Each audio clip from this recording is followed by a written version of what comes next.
And we're joined now by Gene Sperling, who is a senior advisor to former President Biden and National Economic Council director under Presidents Obama and Clinton. Gene, great to have you here with us. Thanks so much for taking the time. Let's talk about the China tariff escalation. Which country do you think has the leverage in this fight? One of the most important things to understand about trade, which I think sometimes President Trump is particularly blind to, is that unlike a real estate transaction that he's used to, where maybe it's a zero-sum game, if the United States gets more, somebody else gets less. When you get into a trade war, particularly one that's not particularly well thought out or where it's not clear what the path to an agreement is, you get to a zero-sum game. You get to a situation where one side might lose more than the other, but everyone's going to lose. And I think that is probably where we are right now. And I really want to emphasize what Catherine was just saying so well to you, which was, yesterday the administration reached their ultimate pain point. You can try to dissect, whether the bond freakout was the final straw or the main catalyst, but it was coming around. It was coming down around them, right? The market was crashing. People were seeing their 401ks. Recession risks were going over 50%. Republicans were starting to move away from him. And the bond crisis was perhaps the final straw. But what you're seeing in the market is exactly, I kind of think of like people waking up the next morning and perhaps realizing that a problem that is somewhat less worse is still quite bad. And in addition to the fact that, as Catherine said, let me put some more details on it, at 10% across the board and 60% on China, most people estimated that would cost 1% of growth and would cost a typical family perhaps $2,000, $2,500. So we've now gone back to a situation where we could be seeing consumers still being hit $2,000 to $3,000, and in prices and objects and consumer goods, like iPhones or shirts and clothing, that they will really notice. And last thing I'll say is, we're really seeing what it means to have mass uncertainty. I've always said all you need for a downturn or potential recession, Ann, is for everybody just to pause at the same time. And right now you see uncertainty so strong at the consumer level that drives our country, but at the small business level, at big businesses who are afraid to add new jobs, and then at the investor level. So it does not surprise me at all that investors woke up this morning and said, yeah, things were a little better. The worst of amateur hour is over, but the degree of risk and uncertainty remains. So is there any less risk of a recession now?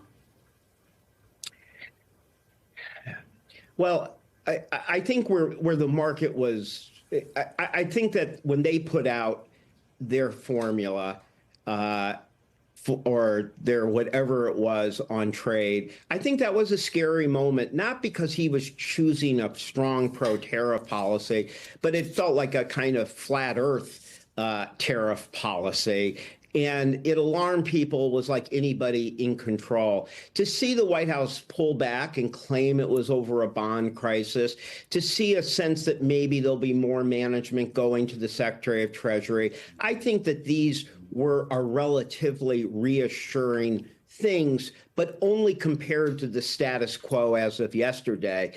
If you still look at where we're at, a potential trade war with China, 10% across the board on everyone else. And then let's remember, it's not like all of the, 46% with Vietnam has been solved. It's just we have got 90 days.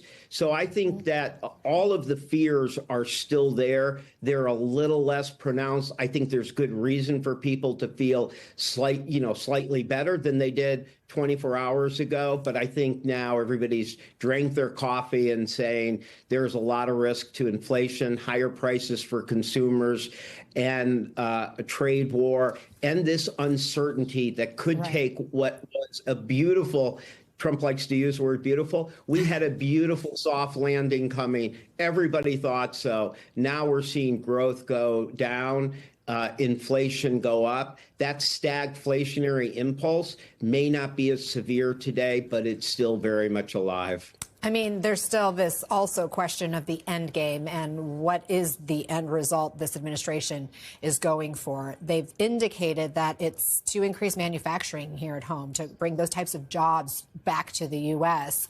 A few times they've highlighted the prospect of smartphone production being centered in America, for example. Watch. But iPhones specifically, is that something that he thinks is the kind of technology that can move to the U.S.? Absolutely. He believes we have the labor, we have the workforce, we have the resources to do it. The key is who's going to build the factories, who's going to operate the factories. The army of millions and millions of human beings screwing in little screws to make iPhones. That kind of thing is going to come to America. Is that realistic? At the end of the day, do you see Americans making iPhones? You know what, Ann, my view is that there is a smart way to revitalize and restore manufacturing. Let's remember, under the Biden administration, real action, and, which was to have a CHIPS bill, to actually try to motivate a higher footprint for semiconductors in the United States, to have a stronger footprint for manufacturing in cars, in electric batteries. This, when you have a targeted approach to encourage more manufacturing in the United States, to encourage more union labor in the United States, to make sure we're competing at the manufacturing businesses of the future, done in a smart way, I do believe strongly that is possible. But there's smart ways. I said there's less smart ways and there's flat earth ways. And simply putting a tariff on everything, to having no sense that you have to look at input prices, that when you construct something in the United States, you want it to create jobs and be here and have strong supply chains, but you also want it to be affordable. Right. I don't know that, if you say, man, you can make a pickup, the whole pickup truck, it can all be here, but it's going to cost you $20,000 more. I'm not sure the average American is going to say that is a good deal. But if you say we're willing to fight China when they're being unfair, or Japan when they're being unfair, we're willing to put in some tax incentives, we're willing to get tough so that we're revitalizing manufacturing, I think that's what the Biden administration is trying to do. Okay. And maybe unlike some other people, I do believe there is a smart way to restore manufacturing. And I think what you've seen recently is a little bit amateur hour in that goal. But worse, not just amateur hour, potentially harmful and destructive. Gene Sperling, appreciate your expertise. Thank you very much for sharing it with us. Great to have you here.